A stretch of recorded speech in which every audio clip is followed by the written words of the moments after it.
ہمیں وہ اعمال بتائے جو قرب الہی کا باعث بنتے ہیں۔ تو اس کے بعد ملک صاحب میں آپ کی خدمت میں ایک اور سوال عرض کرنا چاہوں گا کہ اللہ تبارک و تعالیٰ نے اپنی معرفت کے لیے لوگوں کو اپنی معرفت عطا کرنے کے لیے اللہ تبارک و تعالیٰ نے کون سے اقدام کیے؟ جی بسم اللہ۔ جی، خالق دو جہان نے اپنی معرفت کے لیے اقدامات کیے ہیں، اور میں بیان کیے چلتا ہوں کہ سب سے پہلے جو چیز آتی ہے وہ اس میں انبیاء، خالق دو جہان نے انبیاء کو نازل کیا تاکہ انبیاء کے ذریعے لوگ، انسان جو ہیں وہ اپنے خالق کو پہچان سکیں۔ اور بعض انبیاء پہ تو کتابیں بھی نازل کی گئی ہیں، جیسا کہ آپ کو معلوم ہے۔ تو وہ کتابیں اور 1,24,000 انبیاء، یہ سب کے سب فقط اور فقط جو ہے نا وہ ایک ہی خدا کی دعوت دیتے آئے ہیں، اور ان سب نے ایک ہی خدا کی طرف جو ہے نا وہ انسان کو پکارا ہے۔ اور اس کے بعد آئیں آگے تو آپ دیکھیں گے کہ خالق دو جہان نے انسان کے اندر ضمیر رکھا ہے، تو وہ ضمیر بھی انسان جب اپنے اندر غور کرتا ہے، اپنی بناوٹ کے اندر یا کائنات میں کسی اور چیز کی طرف دیکھتا ہے، اور ہر چیز میں اسے جو ہے نا وہ اس کا ضمیر تنبیہ کرتا ہے کہ اس چیز کا یقیناً کوئی نہ کوئی بنانے والا ہے جس کی جو ہے نا وہ معرفت ضروری ہے۔ تو یہ چیزیں، یہ ضمیر انسان کا انسان کو جو ہے نا وہ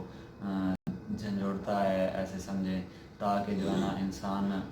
اپنے خالق کی جو ہے نا وہ بناوٹ، اپنے خالق کی جو ہے نا وہ معرفت پہ توجہ کرے، اپنے خالق کی معرفت کو پہچانے۔ یعنی ضمیر بھی انسان کو اپنے خالق کی معرفت کی طرف دعوت دیتا ہے۔ اور اس سے آگے چلے آئیں تو آپ دیکھیں گے کہ بعض واقعات ایسے رونما ہوتے ہیں کہ جو انسان کو ہلا کے رکھ دیتے ہیں۔ یقیناً یہ واقعات بھی انسان کو جو ہے نا وہ اپنے خدا کی معرفت کی طرف بلاتے ہیں، اور بار بار تنبیہ کرتے ہیں کہ یقیناً انسان کو جو ہے نا وہ اور اس پوری کائنات کو کسی نے بنایا ہے، اور جس نے بنایا ہے تو پھر اس کی معرفت بھی ضروری ہے، اور جو وہ کہے گا پھر اس پر عمل کرنا بھی ضروری ہے۔ جی ماشاءاللہ ناظرین کرام، آپ نے سماعت فرمایا کس طرح انہوں نے بیان فرمایا کہ کون سی ایسے اعمال ہیں جس کے ذریعے انسان قرب الہی حاصل کر سکتا ہے، اور اسی طریقے سے بہت سے ایسے انہوں نے بتائے ہیں طریقے۔ تو اس کے بعد قبلہ میں آپ کی طرف آنا چاہوں گا یہ سوال لے کے کہ معرفت توحید پہ اگر کوئی واقعہ، اگر کوئی معرفت الہی کو ظاہر کر رہا ہے، اگر کوئی واقعہ، تو وہ بیان فرمائیے جس سے مومنین مستفید ہو سکیں۔ جی معرفت خدا پر تو بہت سارے واقعات دلالت کرتے ہیں، ان میں سے میں آپ کی نظر میں ایک دو پیش کرتا ہوں۔ ان میں سے ایک واقعہ یہ ہے کہ ایک دفعہ منکر خدا گیا کسی دیہاتی علاقے میں، تو وہاں اس نے بڑھیا کو دیکھا، تو وہ بڑھیا اپنا چرخہ چلا رہی تھی۔ اس کے پاس گیا، قریب گیا، اور اس بڑھیا سے سوال کرنے لگا کہ تم خدا کو مانتی ہو، تو اس پر تمہارے پاس جو ہے نا وہ کیا دلیل ہے؟ تو اس وقت بڑھیا نے جو ہے نا وہ اپنا چرخہ روکا اور اس منکر خدا کو متوجہ کیا،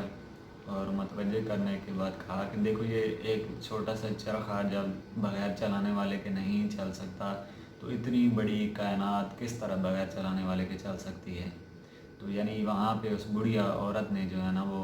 اپنے اس چرخے کے ذریعے جو ہے نا وہ معرفت خدا کی طرف اس منکر خدا کو متوجہ کر دیا۔ اور اسی طرح ایک اور واقعہ لے لیں کہ ایک بادشاہ اور وزیر کا واقعہ ہے کہ بادشاہ جو ہے وہ منکر خدا ہوتا ہے،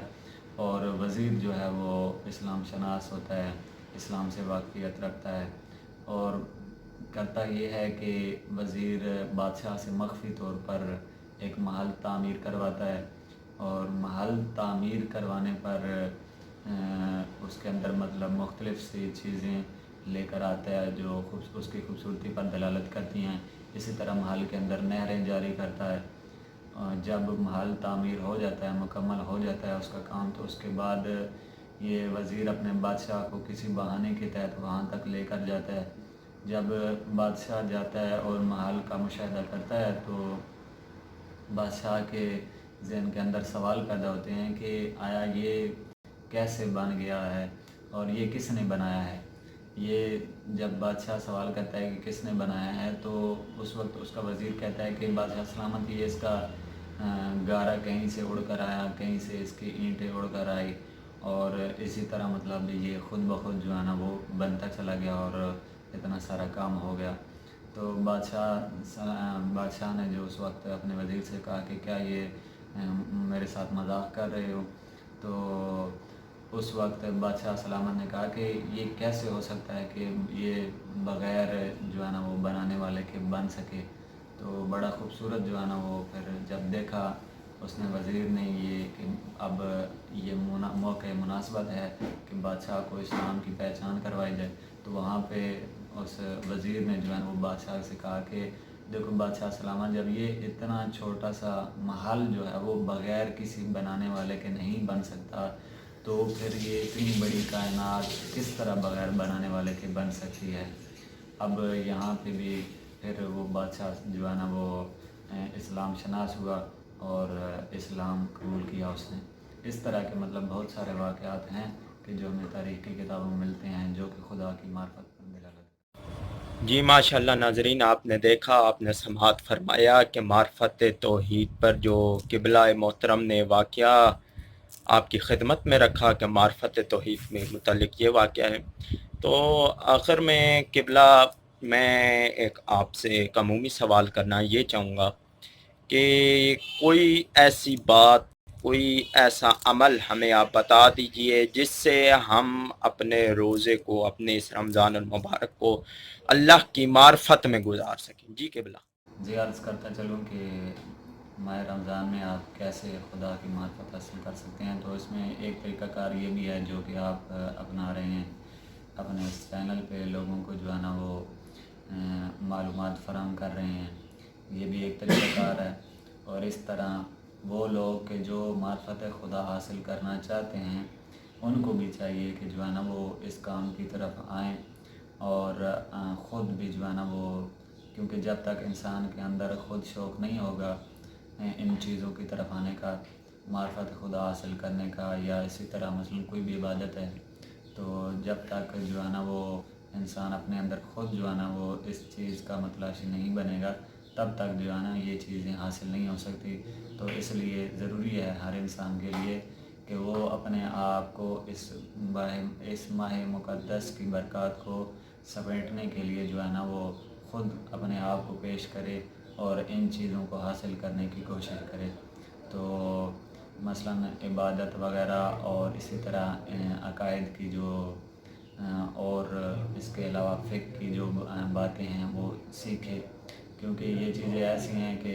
جن کے سیکھنے سے انسان خدا کی معصیت سے بچ سکتا ہے۔ تو بس مختصراً یہی کہتا چلوں کہ معرفت خدا حاصل کرنے کے لیے انسان کو سب سے پہلے اپنے نفس کو پاکیزہ بنانا پڑے گا، اور یہ انتہائی اچھا موقع ہے کہ جس میں آپ اپنے نفس کو پاک کر کے اس کے اندر جو ہے نا معرفت خدا جو ہے نا وہ پیدا کر سکتے ہیں۔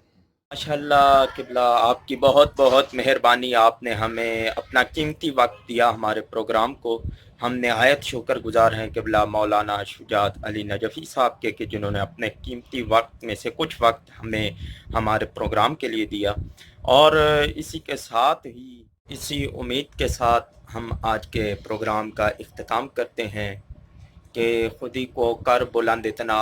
کہ ہر تقدیر سے پہلے خدا بندے سے خود پوچھے بتا تیری رضا کیا ہے۔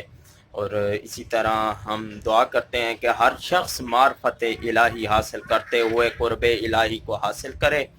اور اسی کے ساتھ ہی ہم دعا کرتے ہیں پروردگار عالم کی بارگاہ میں کہ اللہم عجل ولیک الفرج، ہمارے امام کے ظہور میں تعجیل فرما۔ تب تک کے لیے اپنے ہوسٹ کو اجازت دیجیے۔ والسلام علیکم ورحمۃ اللہ وبرکاتہ۔